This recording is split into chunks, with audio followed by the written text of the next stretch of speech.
All right, well, welcome back to episode 33 of Fourth and Three Dudes. And Chris and Emma, it is 33. I mean, it's hard to believe. Coming to you from here in Peachtree Corners, it's getting chilly. Heard some reports about a potential wintry mix, but I think it was all a bunch of malarkey. So, not worried about that. But, gentlemen, go ahead and introduce yourselves. Chris Burnett, Bernie Dog down here in St. Mary's, where we're going to dip down to a low of 61 tomorrow. Woo! I'm Cord, and I have just signed up for hot yoga because there's some vacancies coming up. Oh, I did hear about that. So, I mean, I'm not sure if you can drink while you're at hot yoga, but what you drinking now? I went back. I mean, hey, I'm drinking the hot yoga drink of choice, Moroccan mint tea. And went back with the bourbon and Diet Dr. Publix. Oh yeah. I can't believe you put that in your body. Last week was Dr. What was it? Oh, Dr. Pavia? It was Diet Dr. Publix. Dr. Pavia. All right, so I'm going with a vodka tonic, and this is special. Tomorrow's National Signing Day, and this vodka is Hunker Down vodka, the only vodka that contributes to the Classic City Collective for the NL for Georgia. Where's it made? In Atlanta. No. It is. Yeah. John Stinchcomb is part of the group that makes that. Him and all right, Dan. Green and several other players. ASW Distillery. Yeah. So, all right. Well, it was an exciting week of football last week. We, I guess, the biggest game to talk about is that Georgia Tech thriller offensive shootout in Atlanta. Well, maybe it was offensive, the amount of offense that was played, but at least we came away with a win. That's all that really matters in the end. That's all that we were really worried about. But what are some of your big takeaways from that game, Bernie? Well, you mentioned the word worry, and the fact is, once we saw the defense come out, let me go back. The biggest takeaway is the Bobo injury. We had 16 points total because we just couldn't move the ball like we did in the first half once Bobo was injured. And I don't think we'll see him back. We'll talk more about Bama and going forward in the playoffs, but I think that really affected the offensive play calling. We got conservative, but the fact is we could get conservative on play calling and on the offense because the defense came out. And this is a Georgia Tech offense that they were like a buzzsaw most of the year, putting up points, putting up yards, and they held them to 3 field goals and no touchdowns. And, that's a win. And watching the game, there were tense moments, but I never felt like the game was in doubt. I never felt on edge that we couldn't pull it out and get a win. CJ Allen came back, and the defense never lost a beat. I had some doubts whether he would make it back, and we've talked. We all did. A couple previous weeks about how Raylan Wilson and Chris Cole had kind of stepped up, and the defense looked even better in his absence, which is kind of weird to say out loud, but I mean everything's just clicking over there. And Schumann has an answer. He brought the pressure and contained Haynes King, and we just saw a lot more Georgia Tech tears. And it's another win against Georgia Tech. We're just kind of used to that now, and we need to say it's 8 in a row. They had the biggest lead in the series, going back to Theron Sapp, the drought breaker, and back in the 50s. So now we're tied, and next year we'll go for 9 in a row and have the series lead in terms of consecutive wins. So yeah, go Dogs. Yeah. How about you, Cord? That was the ugliest win I've ever seen. Awesome. At the end there, was there a Hail Mary or no? I was out to dinner. They could have tied it. Tied in, Riddell knocked it down in the end zone. Yeah, they had a chance to tie it at the end, but yeah, we knocked it down. I mean, Georgia, the last 2, 3, 4 weeks, they've been humming, and they seem like they're playing the best in the SEC. And then they hit Georgia Tech, who's allowed at least 34 points against them in the last 3 games that they've played. I think Boston College, North Carolina State, and it. But wow, that was shocking. I thought it would be a higher scoring game than that. Yeah, I had Georgia. I took Georgia in the points and, took it on the chin there. But, I mean, there are just things that happened. I mean, the Boba injury is the biggest, but there were just adjustments that had to be made in game, and we made them. They didn't to get the win, and that's just the way it is. And 70 yards passing for Gunner, that surprised me too. Yeah. I thought he'd be better than that. But, like you said, the win's a win. They got out of there, so another day to survive, I guess. Yeah. No, I mean, I agree. I agree that Nate was able to run the ball really effectively in the first half. Bobo going out was a major factor in it. But yeah, I was surprised with the way we were able to contain Haynes King and their whole offense. I mean, they were having trouble. They were giving up a lot of points on defense and a lot of yards. But I think it goes back to something we mentioned last week, or Bernie mentioned last week, the fact that Georgia Tech has probably been using a little bit of extra time preparing for us over the man, you need to mute that thing, baby. Oh. I know. I think they might have been using a little extra time preparing because, I mean, they had Gunner just looking confused. He threw another pick, but I mean, he made some good throws. Zachariah Branch, holy smokes. I mean, that move the brakes he put on, make that guy fly by and then get into the end zone. I mean, that was pretty awesome. So, I mean, I was a little surprised we didn't utilize the tight ends more. But I mean, Tech, I think, has been doing everything they could to prepare for this game, and they brought one of their best defensive performances of the year for this. So, I mean, kudos to them for doing that. But I kind of agree with you, Bernie. It did seem like it was never truly out of hand. It seemed like if we needed to do something else, we could have. Other injury is still the fact that Chauncey Bowen still hasn't played a snap. But I mean, again, I guess we'll talk more about that going into the SEC championship stuff. But yeah, I mean, again, it was ugly, but it was a win. But the defense, that's the biggest takeaway for me, is how well they played against a very good offensive team, and then totally shut down a player that was. I mean, I don't know if he ended up getting the records against over Joe Hamilton for all the things he was going for, total yards and all that kind of stuff. But I mean, he didn't help himself much in that game. So, but yeah, and you could see walking off the field. I mean, he didn't care about any of that. He wanted to win. Oh yeah, this is his last chance. I think he's 0-3 against Georgia, but yeah, everything you just said, Namos. A complete win, and we did what we needed to, and that's kind of Kirby's MO. I mean, in games like this where I feel as a fan and a casual bettor, we got this. 14 points, no problem. I mean, we've seen them give up yards and points. I mean, the previous week against Pittsburgh, and we're Georgia. It seemed like a no-brainer, but in game, things that happen, Kirby's got his finger on the pulse, and he makes those adjustments, and Boba makes adjustments, Schumann makes adjustments, and all of a sudden we're just kind of looking at cruising to a low budget 16-9 run-of-the-mill win and getting out of there.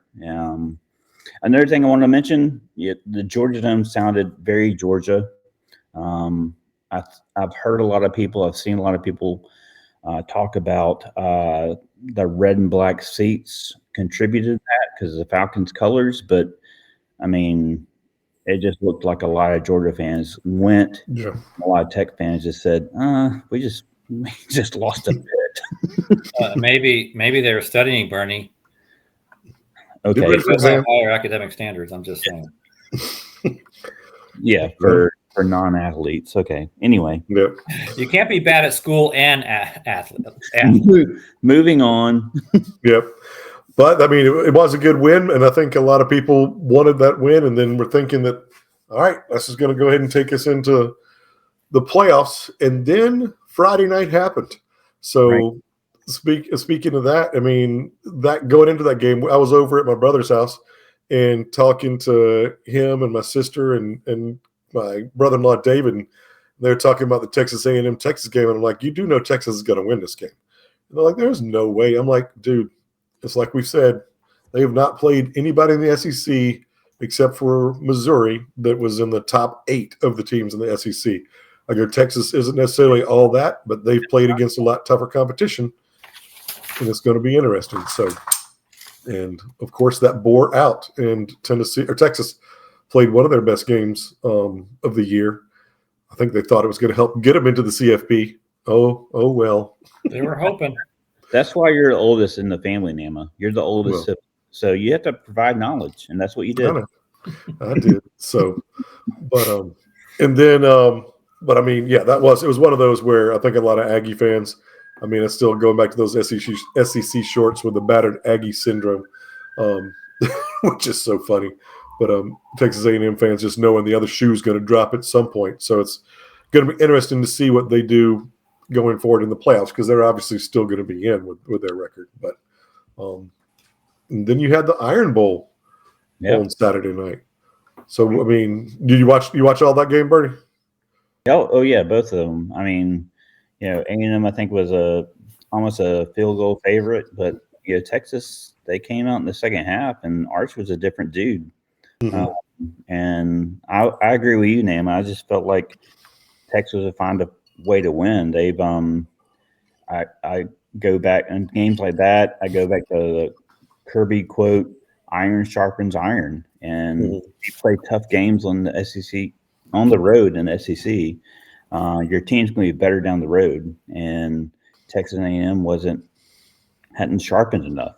And then Saturday night, I knew the Iron Bowl would be close. We'll get the locks of the week, and I won mine because Alabama won by 7 and not 6. But anyway, they just, they were better. Auburn gave them everything they could, especially late in the game. It looked like it was going to tilt that way, but they came out with Bama on top. But they have it.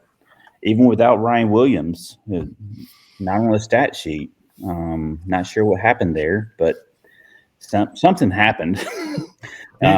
We can talk about that more in a minute and how that affects the SEC championship game. But that was a classic Iron Bowl, and it came out the way that we kind of expected it to. So, yeah. Did you watch that game again? Yeah, I mean, Auburn, they were marching down at the end of the game, and then they got that one fumble there at the end, and that was it. Game over. Yeah, just he should have gone out of bounds. He's trying to do too much. If he'd gone out of bounds, they had the ball in their hand, and that kind of right at midfield, I think. Yeah.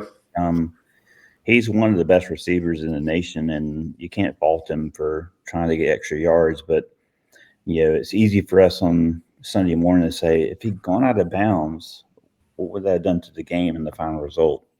Yeah, but Auburn had their front four, man. They gave Simpson all he could handle. Yep. Disrupting his concentration, not giving him time back there to settle. Yeah. So I think that really helped, and I think Georgia needs to do that. But I'm not going to get ahead of yourself. I mean, I think one of the biggest moments of that game was when DeBoer decided to go for that 4th and 6 or whatever it was, and they went for the touchdown and got the touchdown versus kicking that field goal. I think he knew how important that game was, and I mean, knew that if they only got the field goal and gave Auburn the chance to go down and win that game with a touchdown, that they knew that they were probably going to be out of the CFP and everything too. So that was a pretty big call and a pretty big. I think somebody else I was listening to saying that was Simpson's 3rd read to get that ball to him is it Horton? For his 3rd touchdown of the game or whatever it was. But I mean, it seemed a little desperate in the moment. It seemed a little desperate in the moment. it worked out for him, but I just felt he was reaching. He would take the field goal in a close game, but it worked out. Yeah. And Horton's he should by that point in the game he should have been the first read, but he kind of had to work through that, and all of a sudden it was open and just made a great, incredible throw, and Horton hauled it in. So yeah. And talking about Ryan Williams, I would not be surprised if he is not with Alabama next year. So, I mean, he has fallen totally off of their production chart over the course of this season. Something happened. Something happened somewhere. He's only 18 years old. So I mean, as they mentioned all last season, he's only 17. Now he's 18. So he's an incredible talent, but I mean, I'm not going to speculate on what happened, but I think it's pretty easy to read the tea leaves and say something happened. Yeah. He'd be perfect in Baton Rouge. Anyway. Yeah, probably.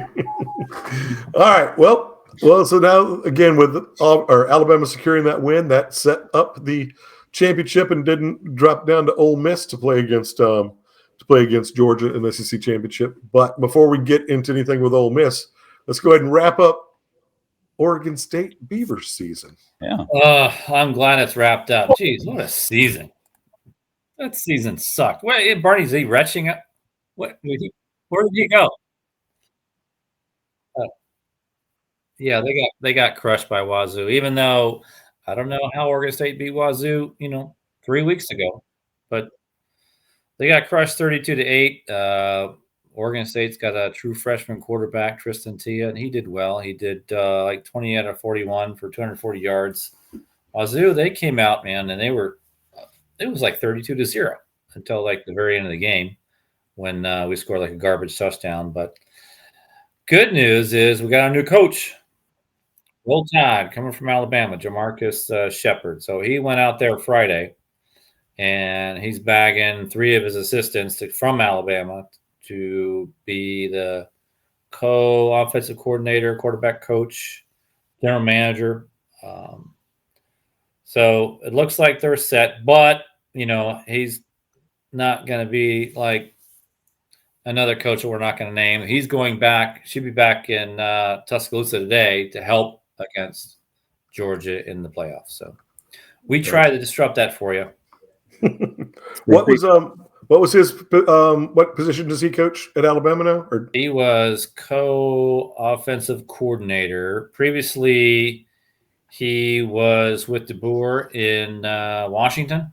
Right. We followed him to Alabama, and he was wide receivers coach. He's coached under Willie Taggart, Bobby Petrino, Jeff Brom, and Mike Leach at Washington State. So, and he's already personally asked you and I to come to the football game. Yeah, we got our banishment taken away. We got pardoned. Nice. He wants us on the sideline again. Nice. We gotta find a game that's close enough to get to, or just get our Frontier Airlines. Maybe they'll sponsor us and buy us some Go Wild passes so we can fly out to an Oregon State game. I'll work on that this week. There we go. So is it kind of a positive feeling, you think, Cord, going forward? Especially coming from the SEC or something like that. You're pretty high on the coach that stayed with the team, but I mean, obviously, I was high on his loyalty. Everyone knew he didn't want to be the coach. He had mentioned that, 2 years before he was not going to be a head coach, and he's the one that didn't get on the plane with another coach that we're not going to name, who just got fired. Oh, he just got fired too, man. So sad. Well, now he's counting all his millions. A lot of pink slips. Yeah, I just hope he's not able to take that money out of East Lansing. He's got to stay there and spend it all there. It's only redeemable at the East Lansing. That's his punishment. East Lansing Waffle House or something. So right. So yeah, so we'll see. Oregon State, looks like they're on the right track, getting everything together, getting the band back together. So he's also asking for players to come back and help. And I raised my hand, but Brandon Cooks beat me to it. Oh man. We got the fullback coach already? I don't know. Yeah, they got a running back coach. The fullback coach. Hey, man. One can always hope, Cord. One can always hope. Say you were a halfback, too. Let's go ahead and just take that on. So, And obviously, in other big coaching news, freaking Lane Kiffin jumping ship, going to LSU. I mean, we'll talk more about that in the coming weeks as we lead up to the playoffs. But I mean, I know Bernie had one thing he wanted to say about that, and then Cord, I don't know if you want to talk about it since you're a little more closely tied to Ole Miss than the two of us. But yeah, I just think we've kind of the perfect storm of a program that's kind of finally on the national map, and a coach that has a history of kind of leaving things in despair. And we can make comparisons to the way he left Tennessee compared to Ole Miss, and Tennessee has not rebounded from that. And I did it in daylight this time. Yeah, I think. Yeah, sort of. Not at 2 a.m. with burning couches on the runway, but I think Ole Miss will rebound. I think they made the right choice going forward, and I'm a little surprised, but not surprised, to be honest, the way things played out. It was good drama for Sunday morning, and luckily Ole Miss was going to make the playoffs regardless, I think. Yeah, it looks like they're not penalizing them for losing him. And I've seen some videos on X from the former players, kind of ripping on Lane about leaving and stuff like that. But bottom line is, he does what he always does. It's all about him. That whole ESPN 360 image rejuvenation, what a total fraud that was. Everything he said went right out the window when he saw the LSU job open up. And what's going to happen when the Bama job opens up? Yep. I know. Yeah. So I hope well, I don't really give a LSU figures it out, but getting $100 million for 7 years, and it sounds like he's going to get $25 million in NIL on January 2nd to either build his team there or destroy other teams or expose the NCAA for not having salary caps. So I mean, we'll see. But gosh, I can't believe he abandoned his dog. Poor Juice Kiffin and his Twitter account still in Oxford. Yeah, that was a fake dog ship owner, anyways. I mean, holy smokes! Even his dog. That's gonna haunt him for a while. And then the dog tweeted about going to SEC championship game. Yeah, he's like, "Hey, I hope now Dawgs here." Goodness, I'm just glad that Marty Smith was able to get out of there. I mean, that was crazy. Him down there. That was one of the funniest parts. I mean, they kept going to him because he was on the Lane Kiffin watch in Oxford, and it's like he's like, man, I'm just hoping they give me something to eat. I mean, it's like, come on, Lane. Did you see that video of him shotgunning beers with the kids? Oh no, I did not. That would not play that now. Okay, send it to me. But yeah. So I mean, again, we'll talk more about that, and then all the other. I mean, again, that domino falling, and then every other coaching vacancy in the SEC gets, or for the most part, gets filled.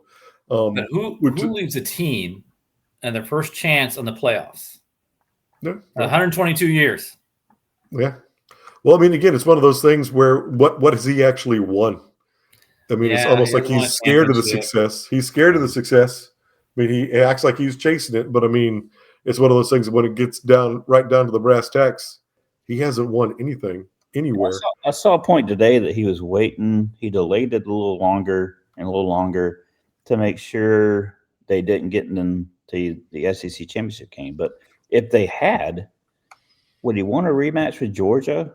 I'm not so sure because of your point, Nam, and your point, Gord. He just seems like he tries to find a backdoor to success all along the way, and it's just not working out for him. So I don't know.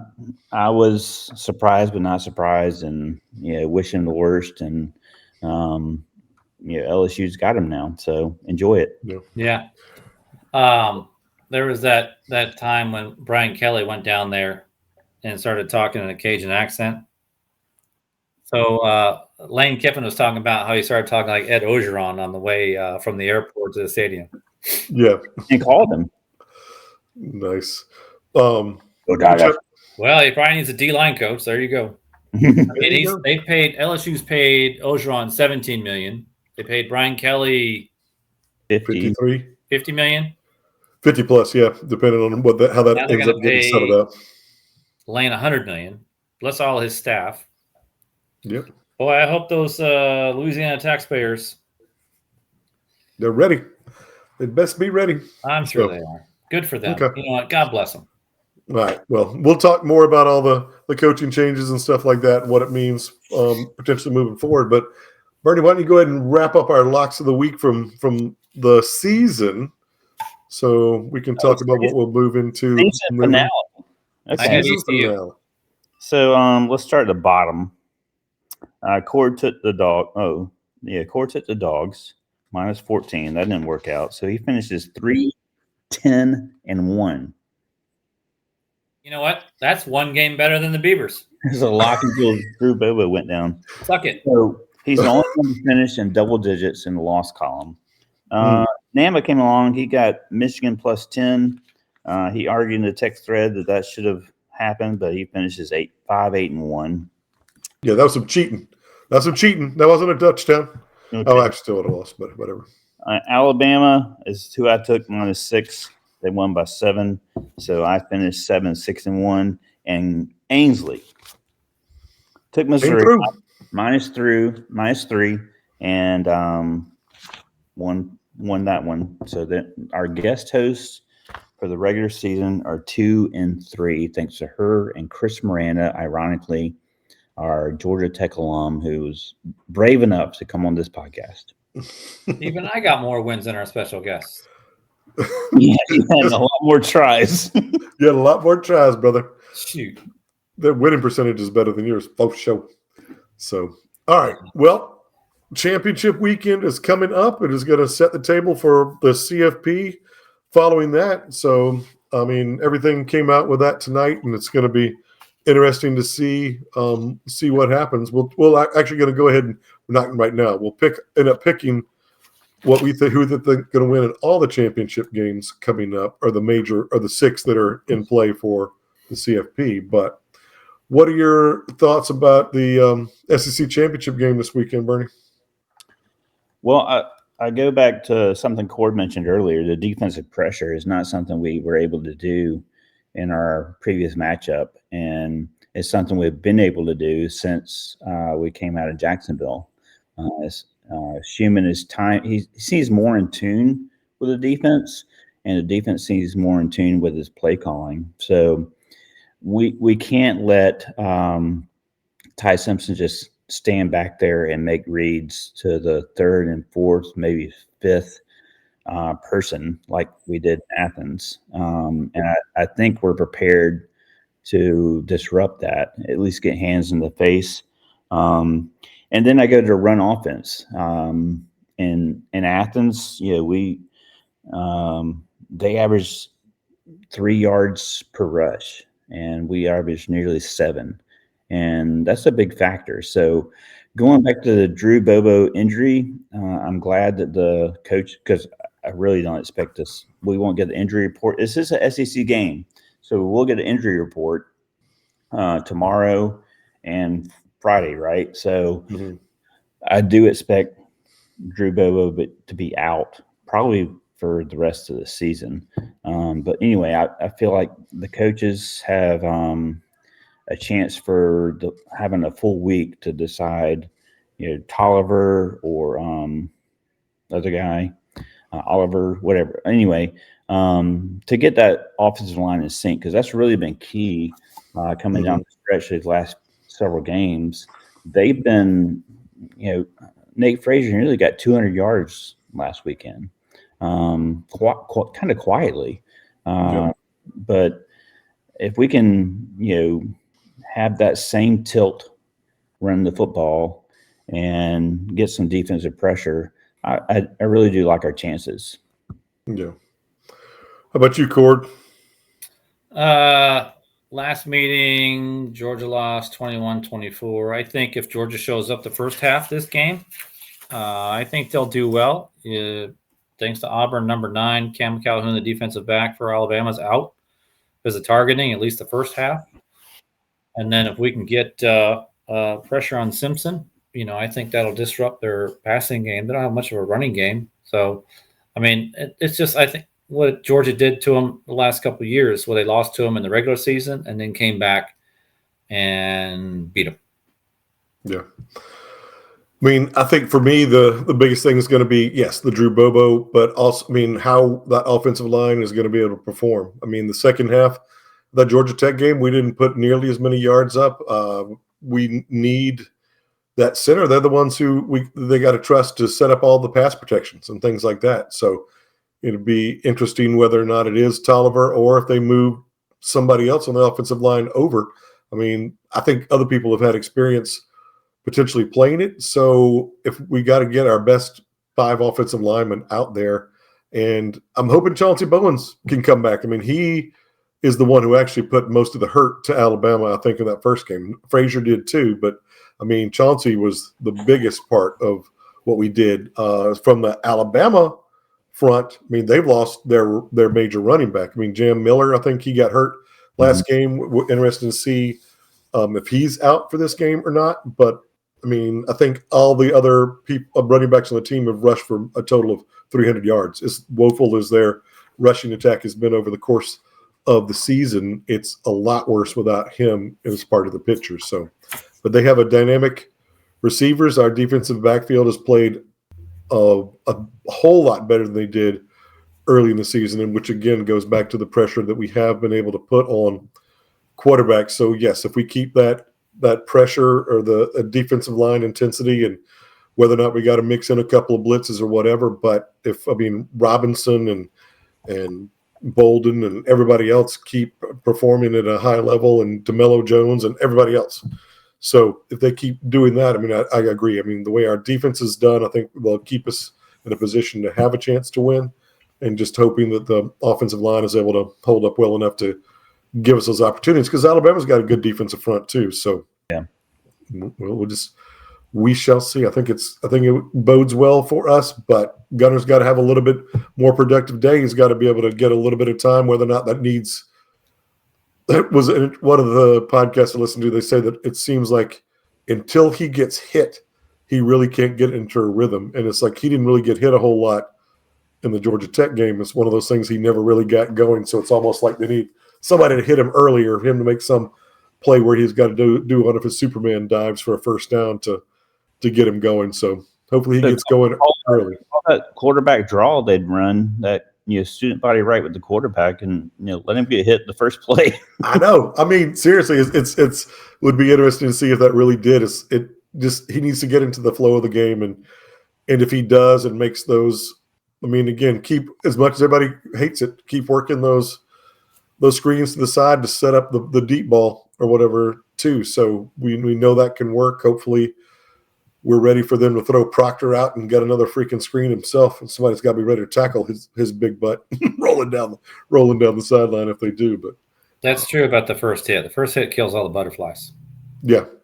So anyway, and we did it earlier, but the Ryan Williams thing, I mean, we'll find out Saturday if that he's part of the game plan, because Isaiah Horton is incredible. He had what Mike Namath said earlier, 3 touchdowns against Auburn, but they're going to need more on Saturday. And Ryan Williams is an exceptional player. And if he's in a doghouse and is not factored into their game plan, we'll know pretty early on if that was kind of something they were planning to kind of hide him and use this weekend, or if there's something more there. So looking at that, and good point now about Jam Miller, I forgot about him, have a non-factor against Auburn. That's a big deal. Have some pretty key runs against us in the first game. So, like Cord said, if we come out and we play the first half better than we did in Athens, and I like our chances, and just hopefully the Dogs win in Atlanta. Yep. All right. Well, want to go ahead and get into our picks for. I mean, I guess the second half of the season we'll call our championship week selections going into the playoffs. Championship series. I made it. I qualified. Yeah. Oh, you need to be part of one of the top 3 to get in. Oh, more than 2 wins on the season. You got it. There you go. All right, so the championship games this weekend. The first one happening is the Sun Belt Championship with Troy facing off against James Madison in Harrisburg, Virginia. Yeah. Ooh-wee. So James Madison is favored by 23.5 points. And so, of course, the point spread will be part of it. So I'll go ahead and go first on this one. I think that Troy will actually stay inside the 23.5. I don't think they're going to win, but I think they're going to cover.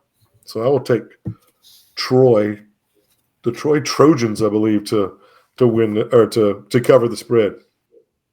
James Madison is going to kick some ass. I mean, Denver's cousin Brandon went there, and they're gonna lay the points pretty easily. Whose cousin? Denver's cousin. My wife. Not cousin Kate. We'll get to her in a minute. Oh, jeez. I was gonna stay away from that game. Yeah. All right, I got Jimmy Mads carrying the points on that one. I think they want to make a statement. They want to get in the CFP, so they're going to take Troy to the woodshed. And that's a good point. They have a chance, right? Depending on ranking and some other factors, but there's a chance there. So that's a good motivating factor for the game. That is true. That is true. All right, next game is the American Athletic Championship with North Texas facing off against Tulane down in New Orleans. So it's not necessarily a home game for Tulane, but damn near. So, Cole, you want to go first? It's Tulane, North Texas by 2.5. North Texas is giving 2.5 points. I'm going to go with Tulane on that. The coach, that's the coach going to Florida, right? And he's coming back? Yeah, he's coaching. Yes. Okay, yes. Yeah. I'll go with Tulane on that one. I like the fact that he's coming back and he's not tuck tail and running and hired a charter donkey to leave town. I'm the same. I'm taking Tulane in the points. I think Tulane wins. So, give me that 2.5 as an extra. Gotcha. All right. Well, I'll take North Texas just to go ahead and increase my lead over you two jokers. All right. Even though You're just voting against me. That's probably safe too. No, he went first last game. I went first last time, so all right, Bernie's going to go first on this time. The next one on Saturday will be BYU versus Texas Tech in the Big 12 Championship, being in AT&T Stadium at Arlington, Texas. Texas Tech is favored by 12.5. And I'll take the hook and take Texas Tech to win that one. BYU's got a little bit of a distraction because their coach is linked to Penn State. And so I think they're waiting for them to lose so they can announce that, and I'll take Texas Tech. All right. Well, I'll go second this time. I will take Texas Tech as well. I do. I think it's going to be a little bit of a distraction for BYU, which is unfortunate. I mean, I think it's hard to beat a team twice, but Texas Tech has got a lot of things going both offensively and defensively. And as long as they're playing against a Big 12 opponent, I think that's going to work. When they play against some other conferences, we'll see. But they're playing against the Big 12 this time. Not so fast, my friend. BYU has only lost one game, and that was to Texas Tech. Texas Tech lost to Arizona State. They've beaten every other team by 20 points. Their schedule's not that difficult. I mean, let me see. Not a strong schedule. They did beat Utah, and okay, I'll take Texas Tech. That last time they beat them 29-7. Wait a minute. You can't give a not so fast. Put the Texas Tech down here underneath my name, and then go with what we went with. All right, fine. Okay, right. The next game is that way we're all screwed. Yeah, just that game's a wash.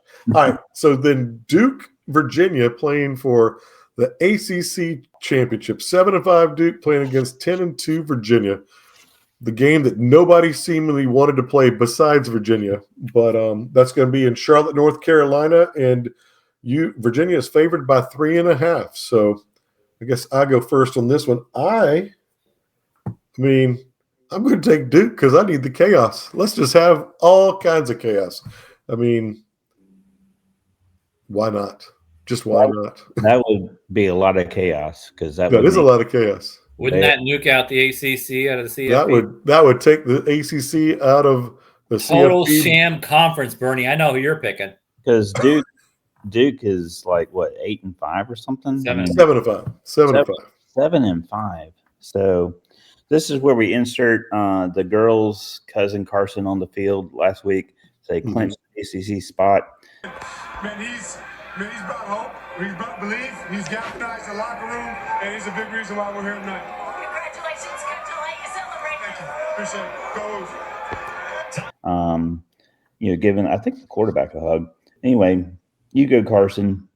But yeah, I'm taking the Cavaliers. I think they win. I like what Tony Elliott is doing, and I think they win pretty easily against Duke. Gord? Yeah, I gotta agree with you. I think they play 3.5-point spread. Last time, oh jeez. Oh, I'm deaf again. Ruined my concentration. Oh. I think Virginia beat them 34-17 last time, so yep. I go with Cavaliers. It's hard to beat a team twice. All right, so then the next game is the Big Ten Championship. Number 2, Indiana facing off against Ohio State and Indianapolis. So Lucas Oil Stadium, the Ohio State is favored by 4.5 points. I guess you lead us off on this one. Or no. My turn? Is it your turn? Yeah, I think my turn. And okay, go for it. Ohio State. I think this is going to be a good game. I'm a little bit shaky about that 4.5 points because it feels like a field goal game. But I don't know. I just have a feeling about Ohio State and this time of year. So I'm going to take the Buckeyes. Gord? I am going to take Indiana with the points.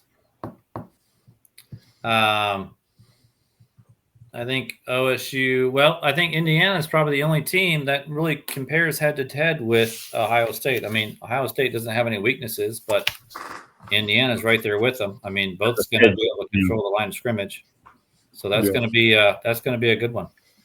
Yeah. So no brainer. Indiana's going to whip shit out of.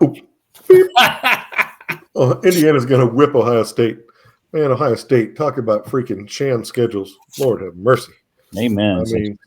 I mean, I'm going to take Indiana. I think Mendoza and Kurt Cignetti are going to put a stamp on this one, get themselves the number 1 overall seed in the CFP, and I think they're going to take care of Ohio State. I just think they are. And we all have a sad. Yes, it'll be so sad. But anyway, and then the final. Well, not, of course, not the final in succession, but the biggest game, in our opinion, of the weekend: Georgia versus Alabama in Mercedes-Benz Stadium. Georgia is favored by 2.5 points. So, Cord, you go first on this one, my friend. Yeah, last time Georgia had a slow start, and that they had that the first few games of the season. I think they've gotten over that, and with the way they perform against Georgia Tech, Alabama's got kind of a game plan to limit the offense. But then, watching Auburn disrupt Simpson, I think Georgia has that. So I think the advantage is going to go to Georgia. I think they're going to beat them. I'll take the points, but I think they're going to beat them by 14. Please pick Alabama. Wait, you picked Georgia? Yes. Damn it. He's trying to curse us again, Bernie. But I will. Come on, I gotta get a win. I'll take Georgia as well. I mean, again, we've been building towards this. It was a little bit of a blip on the radar with the way our offense performed last week. I'm just hopeful that, as long as the offensive line can find a way to hold up, hopefully Chauncey Bowens will get back off the injured list. Again, I agree. Drew Bobo is not going to be playing in this game. But I think we're going to find a way, and our defense is going to do a good enough job of disrupting Simpson that we're going to get the win. And I agree. I think it will. We don't even need the points, but we don't get the points. But I think we're going to win by more than that for sure. So I agree. It's Georgia all the way. This is going to be a physical game, so that there could be a significant injury, kind of like last year in Atlanta, to be honest. It's going to be a physical game. These are two very physical teams. I think both coaches I respect. But Kirby, I just got to go with Kirby. I mean, he's gonna. Let me go on record, like I have. I mean, there are a lot of Georgia fans that didn't want this game. They wanted the home. They wanted the home game, Double bye. the double bye or whatever. I want this game. I want the SEC crown every year. This is why we strap it on. This is why we tighten the chin straps. So I'm with Kirby. Let's win this thing and then go to the playoffs after that and talk about that. But So yeah, I agree with you, Nama. It's going to be more than 2.5. So this pick is pretty easy for me. And go Dogs. Go Dogs. Little sidebar: Williams, he's out with a disciplinary issue or an injury. We don't know. Is he listed as out? I mean, I just think I think something's going on. That they have to have him in the game, which tells me it's not an injury. I think he played, but I don't think he was ever targeted on a pass route. He had no catches. He's not on the stat sheet, but he played. I remember seeing him in the game. But he was in the game. It feels like a disciplinary issue or a strategery. Yeah. Probably the former. Yeah. We'll see. So, all right. Well, I think that's going to about wrap us up for this week. We have a lot that we'll be talking about next week. The college football. Hopefully we'll come back to you later in the week once the CFP stuff is announced, and we can talk about some of the coaching changes and all of that fun stuff. So please be sure to like and subscribe and tell all your friends about us. So until then, go Dogs. Go Dogs. Go ECU. Wait, are they not playing? You should have bet on last week. That's what. All right. Ducks suck. Last week.